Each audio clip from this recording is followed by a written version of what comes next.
Hello বন্ধুরা, আমি মিতা। আমার চ্যানেলে আপনাদের সবাইকে স্বাগত জানাই। আজকে আমি কাঁঠালের বীজ দিয়ে একটা দারুণ স্বাদের মুচমুচে পকোড়ার রেসিপি নিয়ে এসেছি। আশা করছি আপনাদের খুব ভালো লাগবে। তাই এই সময় আমাদের সকলের বাড়িতে কম বেশি কাঁঠালের বীজ থাকে, তাই এইভাবে একবার আমার রেসিপি ফলো করে কাঁঠালের বীজ দিয়ে পকোড়া বানিয়ে দেখুন, খেতে দারুণ লাগবে। আবার বাড়িতে হঠাৎ করে যদি অতিথি আসে তাহলে এই পকোড়াগুলো বানিয়ে দেবেন, দেখবেন অতিথি আপনার কাছে রেসিপি জানতে চাইবে। আর এই পকোড়া বানানোর জন্য এখানে আমি কিছু কাঁঠালের বীজ নিয়েছি। দেখুন, প্রথমে এখানে কাঁঠালের বীজের যে ওপরে পাতলা খোসাটা থাকে সেটাকে আমি একটা ছুরি দিয়ে ছাড়িয়ে নেব। আর বন্ধুরা, ভিডিওটি স্কিপ করবেন না, পুরো ভিডিওটি দেখার অনুরোধ রইল। আর ভিডিওটি দেখতে দেখতে অনেকে আছে লাইক দিতে ভুলে যান। বন্ধুরা, অবশ্যই একটা লাইক দেবেন। আপনাদের একটা লাইক আমাকে নতুন ভিডিও বানাতে উৎসাহ জাগায়। আর আমার চ্যানেলে নতুন বন্ধু হয়ে থাকলে চ্যানেলটিকে সাবস্ক্রাইব করার অনুরোধ রইল। আর যে সকল বন্ধুরা আমাকে এতদিন ধরে ভালোবাসা দিয়ে আমার পাশে আছেন সে সকল বন্ধুদের অসংখ্য ধন্যবাদ জানাই। একই রকমভাবে এখানে আমি সমস্ত বীজের খোসা ছাড়িয়ে নেব।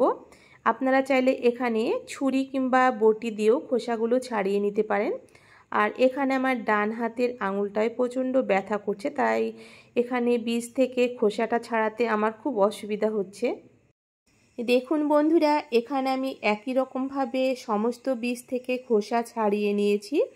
আর এই পকোড়া বানানোর জন্য বাইন্ডিংয়ের জন্য এখানে আমি একটা মিডিয়াম সাইজের আলু আগে থেকে সেদ্ধ করে রেখেছিলাম। প্রথমে এখানে কাঁঠালের বীজ সেদ্ধ করবার জন্য কড়াইতে গরম জল করতে বসিয়েছি। এরপর কাঁঠালের বীজ দিয়ে এখানে সেদ্ধ করে নেব। আপনারা এখানে আলুটাকে কাঁঠালের বীজের সঙ্গেও সেদ্ধ করে নিতে পারেন, কিন্তু সময়টা কম লাগবার জন্য এখানে আমি আগে থেকে আলু সেদ্ধ করে রেখেছিলাম। আর কাঁঠালের বীজ এমনি খুব তাড়াতাড়ি সেদ্ধ হয়ে যায়। দেখুন, এখানে মিনিট 10 ঢাকা দিয়ে রেখেছিলাম আর বীজগুলো দেখুন খুব সুন্দরভাবে সেদ্ধ হয়ে গেছে। এরপর এখানে একটা ছাকনা দিয়ে এখানে বীজগুলো আমি উঠিয়ে নেব। বীজ উঠিয়ে নেবার পর এখানে আমি পুরোপুরি বীজটাকে ঠান্ডা করে নেব। দেখুন, বীজটা পুরোপুরি ঠান্ডা হয়ে গেছে। এরপর এখানে আমি একটা গ্রেটার নিয়েছি। গ্রেটারে করে এখানে বীজগুলো আমি গ্রেট করে নেব। যেহেতু বীজ সেদ্ধ করে রেখেছি তাই খুব সুন্দরভাবে গ্রেট করা হয়ে যাবে। আপনারা চাইলে এখানে শিলনোড়াতে বীজটাকে বেটে নিতে পারেন, আবার মিক্সার গ্রাইন্ডারেও বেটে নিতে পারেন। কিন্তু আমার মনে হয় এইভাবে যদি গ্রেট করে পকোড়াগুলো বানান সেক্ষেত্রে এখানে কাঁঠালের বীজটা দানা দানা হয়ে থাকবে, খাবার সময় মুখে পড়বে, খেতে ভালো লাগবে। আর আপনারা যদি মিক্সার গ্রাইন্ডারে বেটে দেন সেক্ষেত্রে খুব মোলায়েমভাবে বাটা হয়ে যাবে, সেক্ষেত্রে পকোড়াগুলো খেতে ভালো লাগবে না। দেখুন, এখানে আমি সমস্ত বীজটাকে ভালো করে গ্রেট করে নিয়েছি। এরপর আলুটাকেও এইভাবে গ্রেট করে নেব। আর যেহেতু কাঁঠালের বীজটাকে ভালো করে সেদ্ধ করে নিয়েছি তাই খুব তাড়াতাড়ি এখানে গ্রেট করা হয়ে যায়। আর এখানে আলু বেশি দেবেন না, সেক্ষেত্রে কাঁঠালের বীজের ফ্লেভারটা পাওয়া যাবে না। একটা মিডিয়াম সাইজের আলু দিলে এখানে পকোড়াগুলো বাইন্ডিংয়ের কাজ করবে। আর এখানে আমি 2 প্যাকেট ম্যাগি ইউপিগুলো নিয়েছি। আর এই পকোড়ার বাইরের কোটিংটা করবার জন্য এইভাবে আপনারা ম্যাগি ব্যবহার করতে পারেন, আবার ভার্মিসিলি সিমইগুলো ব্যবহার করতে পারেন।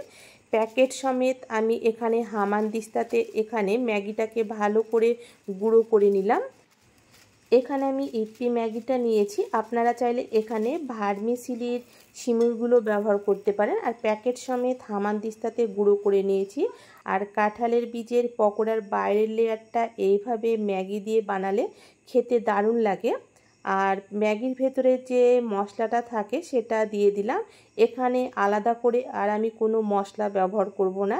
এই প্যাকেটের ভেতরে যে মশলাটা থাকে তাতেই এখানে পকোড়াগুলো খেতে দারুণ লাগবে। আর এখানে একটা ব্যাটার বানানোর জন্য এখানে আমি হাফ বাটি ময়দা নিয়েছি। খুব সামান্য পরিমাণ লবণ আর ঝাল লঙ্কার গুঁড়ো দিয়ে এখানে শুকনো উপকরণ প্রথমে ভালো করে ময়দার সঙ্গে মিশিয়ে নেবার পর অল্প অল্প করে জল দিয়ে একটা ঘন ব্যাটার বানিয়ে নেব। আর এখানে ব্যাটারের ঘনত্বটা দেখুন, খুব পাতলাও হবে না আর ঘনও হবে না, ঠিক এই রকম একটা ব্যাটার বানিয়ে নিলাম। মিডিয়াম ঘনত্বের ব্যাটারটা বানিয়ে নিতে হবে। এরপর মিক্সিং বোলে গ্রেট করে রাখা কাঁঠালের বীজ আর আলু দিয়ে দিলাম। এরপর স্বাদ মতো লবণ, আর এখানে মিডিয়াম সাইজের 3টে কুচনো পেঁয়াজ আর ঝালের জন্য কিছু কাঁচা লঙ্কা কুচি দিলাম। এরপর ইপির ভেতরে যে মশলাটা থাকে সেই মশলাটা পুরোটাই দিয়ে দিলাম। হাফ চামচ ভাজা জিরের গুঁড়ো দিলাম, আর কালারের জন্য এখানে আমি হাফ চামচ কাশ্মীরি লঙ্কার গুঁড়ো দিলাম। আর এখানে আমি আলাদা করে কোনো মশলা দেব না, ইপির ভেতরে যে মশলাটা থাকে সেই মশলাটা দেবার জন্য এখানে আমি আলাদা করে কোনো মশলা ব্যবহার করছি না। এই মশলাতেই পকোড়াগুলো খেতে দারুণ লাগবে। আর এখানে আমি আলাদা করে হলুদ ব্যবহার করলাম না, যেহেতু কাশ্মীরি লঙ্কার গুঁড়ো আর ইপির মশলাটা দিয়েছি, তাই আলাদা করে আমি কোনো মশলা ব্যবহার না করে এখানে কাঁঠালের বীজের পকোড়াগুলো বানিয়ে নেব। আর এখানে মাখার সময় জল দেবেন না, যেহেতু আলু আর কাঁঠালের বীজ সেদ্ধ করে নিয়েছি, তাই এমনিতেই খুব সুন্দরভাবে মাখা হয়ে যাবে। দেখুন, মেখে নেবার পর এখানে আমি মিডিয়াম সাইজের করে এখানে পকোড়াগুলো বানিয়ে নিচ্ছি। আর এখানে বেশি বড় করব না, ঠিক এই রকম করে মিডিয়াম আকারে এখানে আমি পকোড়াগুলো বানিয়ে নেব। আর দেখে বুঝতে পারছেন আমি পকোড়াগুলো কতটা বড় করে বানিয়ে নিচ্ছি। এর চাইতে বেশি বড় করলে দেখতে ভালো লাগবে না।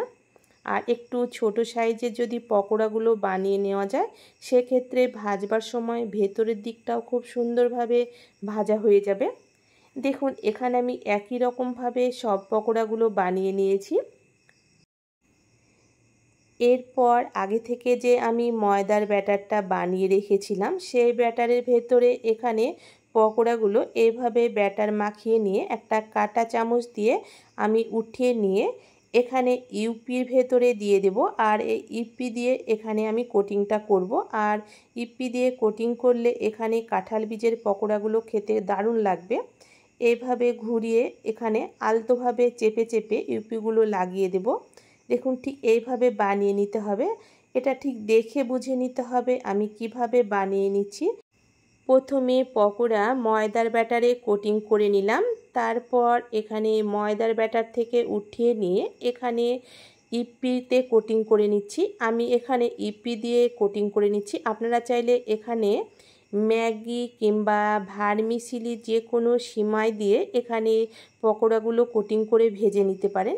দেখুন, এখানে আমি একই রকমভাবে সব বলগুলো কোটিং করে নিয়েছি। এরপর পকোড়া ভাজবার জন্য পর্যাপ্ত পরিমাণ তেল গরম করতে বসিয়েছিলাম। তেলটা প্রথমে ভালো করে গরম করে নেবার পর গ্যাসের ফ্লেমটা মিডিয়ামে করে এখানে পকোড়াগুলো ভেজে নেব। দেখুন বন্ধুরা, পকোড়া দেবার পর এখানে 2 থেকে 3 মিনিট পর এইভাবে আমি খুন্তি দিয়ে ঘুরিয়ে ফিরিয়ে এখানে চারিদিকটা সমান করে ভেজে নেব। আর এই সময় আমার গ্যাসের ফ্লেমটা মিডিয়ামে রেখেছি। আর মিডিয়াম হিটে ভাজলে এখানে পকোড়ার ভেতরের দিকটা খুব সুন্দরভাবে মুচমুচেভাবে ভাজা হবে। আর আপনারা তো কাঁঠালের বীজ দিয়ে অনেক রকম রেসিপি বানিয়ে খেয়েছেন। একবার আমার মতো করে এইভাবে কাঁঠাল বীজের পকোড়া বানিয়ে খেয়ে দেখুন, সন্ধ্যার চায়ের আড্ডা একদম জমে যাবে। দেখুন, এই পকোড়াগুলো ভাজা হয়ে গেছে। একই রকমভাবে গ্যাসের ফ্লেমটা মিডিয়ামে রেখে বাকি পকোড়াগুলো ভেজে নেব। আর বন্ধুরা, কাঁঠালের বীজ দিয়ে আপনারা তো অনেক রকম রেসিপি বানিয়ে খেয়েছেন, কিন্তু একবার আমার রেসিপি ফলো করে এইভাবে পকোড়া বানিয়ে খেয়ে দেখুন, খেতে অসাধারণ লাগবে।